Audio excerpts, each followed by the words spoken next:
Assalamualaikum warahmatullahi wabarakatuh. Waalaikumsalam warahmatullahi wabarakatuh.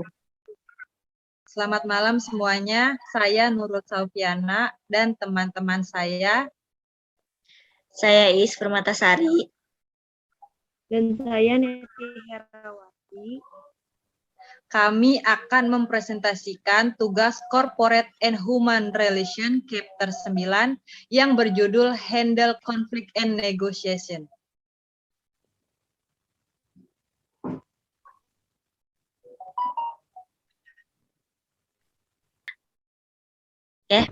Baik, untuk pembahasan pertama di sini ada menangani konflik dan negosiasi. Menangani konflik dengan percaya diri adalah komponen kunci dalam perangkat kecerdasan emosional Anda, khususnya kesadaran diri dan manajemen hubungan. Tanpa kemampuan untuk menangani konflik, kita tidak akan memiliki teman atau pasangan dan sangat sedikit pekerjaan yang akan diselesaikan. Konflik berkisar dari gangguan kecil hingga kekerasan langsung. Kemudian, negosiasi. Nah, negosiasi di sini itu adalah salah satu cara paling efektif untuk mengurangi konflik. Kemudian, konflik dan manajemennya. Sebuah proses yang melibatkan orang-orang yang tidak setuju sebelumnya. Konflik dapat berkisar dari perselisihan kecil hingga kekerasan di tempat kerja. Nah, selain itu, ada 3 jenis konflik yang dapat muncul dalam organisasi. Selanjutnya yaitu jenis-jenis konflik. Jenis konflik pertama ada konflik interpersonal.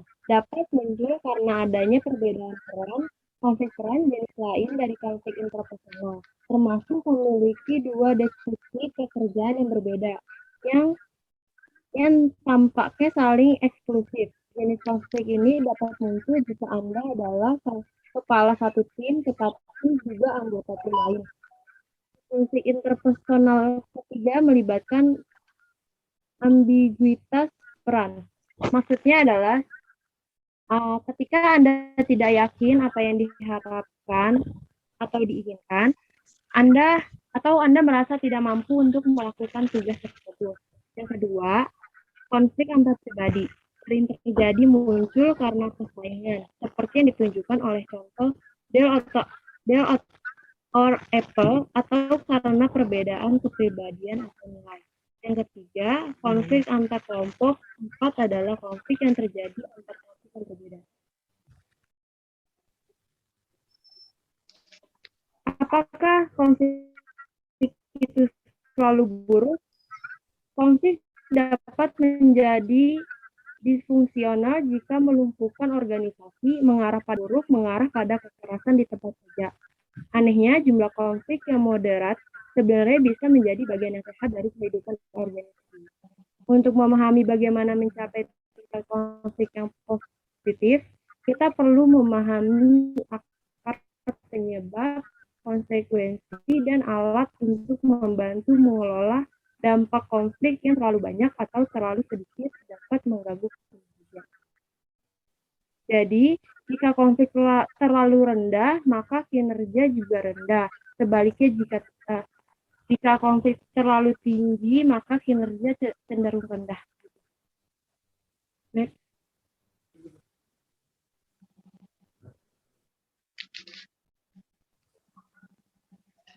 Struktur organisasi. Konflik cenderung bentuk yang berbeda, tergantung pada struktur organisasinya. Persaingan antar orang atau departemen untuk sumber daya yang terbatas sering ketika sekelompok karyawan memiliki akses ke sumber daya tersebut sementara yang lain tidak. Konflik dapat muncul di antara karyawan atau antara karyawan dan manajemen. Perbedaannya, konflik cenderung bentuk yang berbeda, tergantung pada struktur organisasi. Persaingan antar orang atau departemen untuk sumber daya yang terbatas sering ketika sekelompok karyawan memiliki akses ke sumber daya tersebut, sementara yang lain tidak. Konflik dapat muncul di antara karyawan atau antara karyawan dan manajemen. Masalah yang kedua yaitu masalah komunikasi. Terkadang konflik muncul hanya karena masalah komunikasi kecil yang tidak disengaja, seperti kehilangan email atau berurusan dengan orang yang tidak membalas panggilan telepon. Yang ketiga yaitu hasil konflik. Konflik dapat memiliki hasil positif dan negatif. Sisi positifnya, konflik dapat menghasilkan kreativitas yang lebih besar atau keputusan yang lebih baik. Biaya konflik. Untuk selanjutnya yaitu di sini ada bagan, di mana di sini ada mengubah struktur.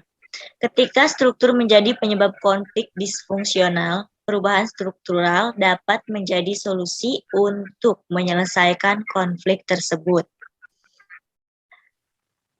Kemudian di sebelah kirinya yaitu mengubah komposisi tim. Jika konflik terjadi di antara anggota tim, solusi termudah mungkin adalah mengubah komposisi tim, memisahkan kepribadian yang berselisih. Kemudian, menciptakan kekuatan lawan bersama, di mana konflik kelompok dalam satu organisasi dapat dikurangi dengan memusatkan perhatian pada musuh bersama seperti persaingan. Nah, untuk selanjutnya yaitu bagaimana jika tidak memiliki cukup konflik atas ide. Bagian dari manajemen konflik yang efektif adalah mengetahui kapan stimulasi yang tepat diperlukan. Kenyataannya adalah bahwa dalam diskusi kelompok yang bermakna biasanya terdapat berbagai pendapat tentang tindakan terbaik. Nah, selama debat yang sehat, orang menunjukkan kesulitan atau kelemahan dalam alternatif yang diusulkan dan dapat bekerja sama untuk menyelesaikannya. Nah, untuk selanjutnya di sini ada fase negosiasi yang dijelaskan pada berikut ini ya. Yang pertama yaitu investigasi. Ini adalah tahap kunci yang sering diabaikan. Masuk ke negosiasi dengan emosi dan pikiran Anda sendiri yang terkendali. Kemungkinan akan membuatnya menjadi negosiasi yang lebih berhasil.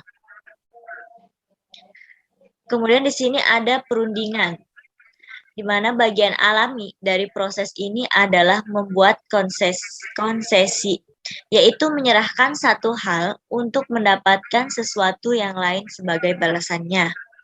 Membuat konsesi sangat penting dalam perselisihan. Manajemen serikat pekerja yang tegang, yang dapat terhambat oleh isu-isu lama saat bernegosiasi untuk pembelian produk.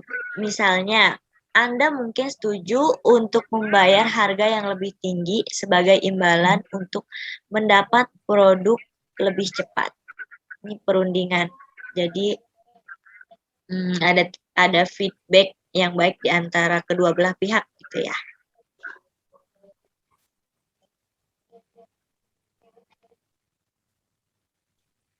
Fase negosiasi yang dijelaskan pada berikut. Yang pertama yaitu pendekatan distribusi.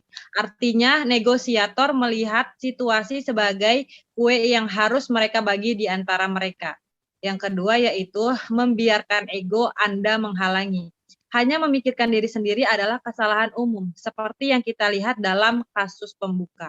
Nah, yang ketiga adalah menjadi terlalu emosional.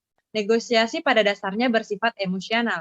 Temuan mengenai hasil mengekspresikan kemarahan selama negosiasi beragam. Beberapa peneliti telah menemukan bahwa mereka yang mengungkapkan kemarahan menegosiasikan kesepakatan yang lebih buruk daripada mereka yang tidak atau Koppelman.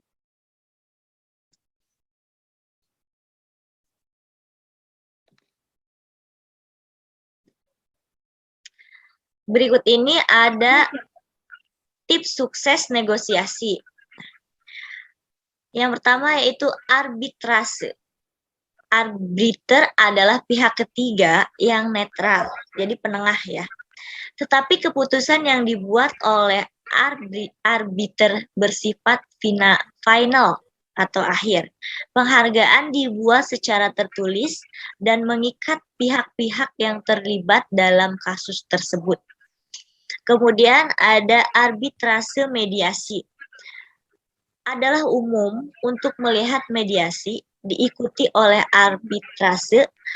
Format dari pendekatan resolusi konflik ini adalah agar kedua belah pihak secara formal mengajukan kasus mereka di hadapan seorang arbiter.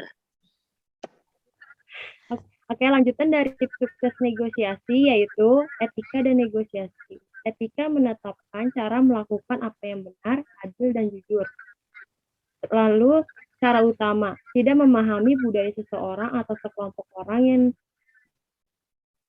Anda negosiasikan dapat menjadi kesalahan besar. Cobalah untuk belajar sebanyak mungkin tentang budaya orang lain. Yang terakhir yaitu bab khusus. Mendengarkan bisa menjadi alat efektif selama negosiasi. Sekian presentasi dari kami. Mohon maaf bila ada kesalahan kata. Saya akhiri. Wassalamualaikum warahmatullahi wabarakatuh. Selamat malam. Waalaikumsalam warahmatullahi wabarakatuh. Malam.